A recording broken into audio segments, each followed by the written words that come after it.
Well, it appears Mullet's having another one of her little tantrums. Just gave up. Let's go ahead and see what we're working with here. Nothing. Perfect timing, too. Look where we're parked. It's great. Go ahead and pull the old gate latch here to the horsepower barn. Let's see here. Well, since we just did a fuel pump, probably see about the fuel pressures. That gauge is above 0, so that means it must have fuel. It also smells a little rich in here. It had to be anything. I would guess it's probably going to be this little modulator inside this here distributor. This is a brand used junkyard coil. That's probably not broke. This here distributor cap and all these wires and stuff was the crispiest stuff I could find in the junkyard. So obviously that's probably not the issue. Now I'm going to wait on old boy to get out here with his 12 valve Cummins. Yank this garbage back to my house. I'm going to throw some parts at it, so stay tuned. If you're going to get pulled home, this is probably the correct way to do it. That ain't it. Distributor coilage wires. I had this stuff laying around. I'm gonna like make a video of me putting it on, so what a better time than now when it needs it. Red and cheap wires from Summit. I mean, they look sweet, so if they run half as good as they look, we'll be ready to go. MSD coil here, you know, because nothing makes your garbage run better than stuff that's too good for it. There's a Cardone distributor. Oh hell yeah, it already sounds broke. Ready to go. So have a gasket kit for a TBI, and I have another TBI that I can go ahead and rebuild. Do a little wrenching.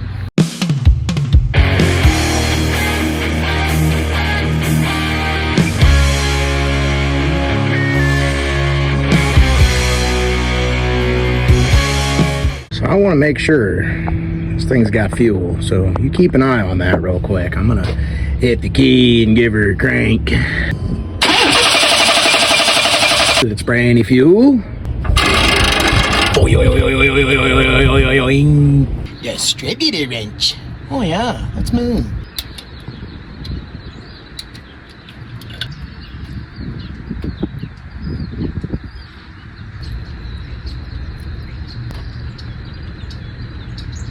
The old compression stroke.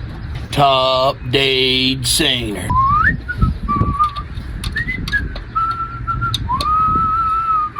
Sure would be nice if I knew what the hell I was doing.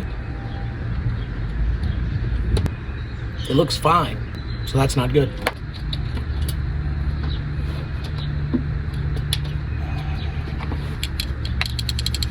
I don't know if this is the problem, but I think this is the problem, because you're supposed to put some kind of heat sink stuff on there, and, you know, I totally didn't do that. You can feel just how much better this is. It's got that little, oh yeah, that's what I'm talking about. See what I'm saying? No freaking way. First try, got the oil pump lined up and everything. God is good. Always make sure that you're really nice to the distributor cap screws, because all you got to do is just get them tight and then just sneeze next to it and your distributor cap is toast. And then it gets moist. And then it doesn't like that. Well, that little guy, I wouldn't worry about that little... Told you I didn't know what I was doing, and what the heck? Do I got to call a specialist? I am a specialist.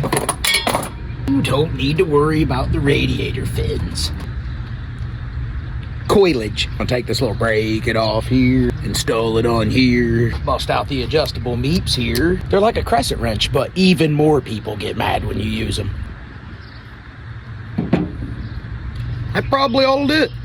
I wonder what MSD stands for. Multiple systematic delusions. Get in there, and it's like a rule of thumb with GM vehicles. It ain't really fixed unless you've fixed it like 3 or 4 times. Come on. Put that distributor clamp hold down in there. Trying to figure out how these go in.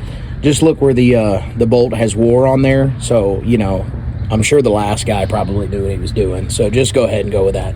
A little bit of mechanics yoga.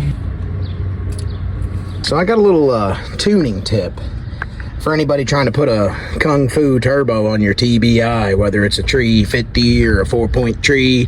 A nice little gander back here behind the distributor. See this wire here that's all coilaged? What that does is it locks the distributor out. That way the ECU doesn't throw any timing advance at it. 5 degrees mechanical advance forever. Put you a Kung Fu turbo on your trash. There's a hillbilly way to do this. Shout out to the roadkill fans out there who also know about this trick. Thanks, Fryburger. Genius.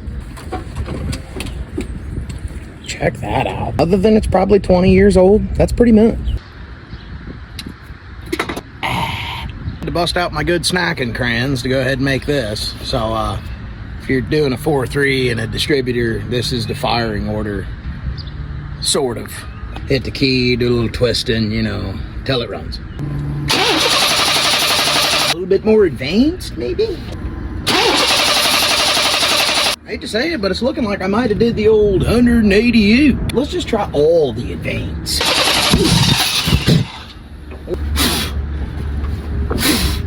Maybe that was a little much.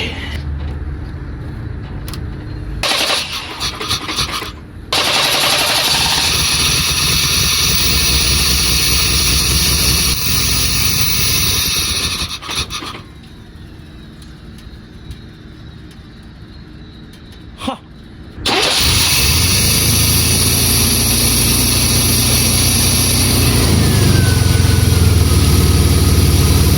Hey, at least it's running.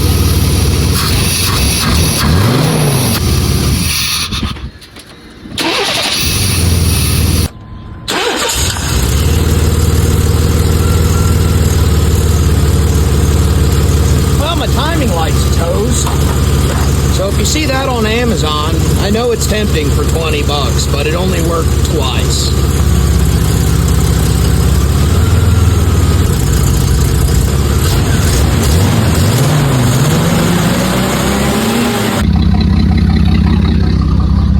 Alright, well, oh, come on. If you got an S10, you already know what that is, Vanda. Alright, well, my brakes feel wasted from towing this thing home. But, I want to keep an eye on the AFR gauge here, and the camera's not going to pick it up worth a shit. But that'll let me know if my timing is safe or not. See how she says.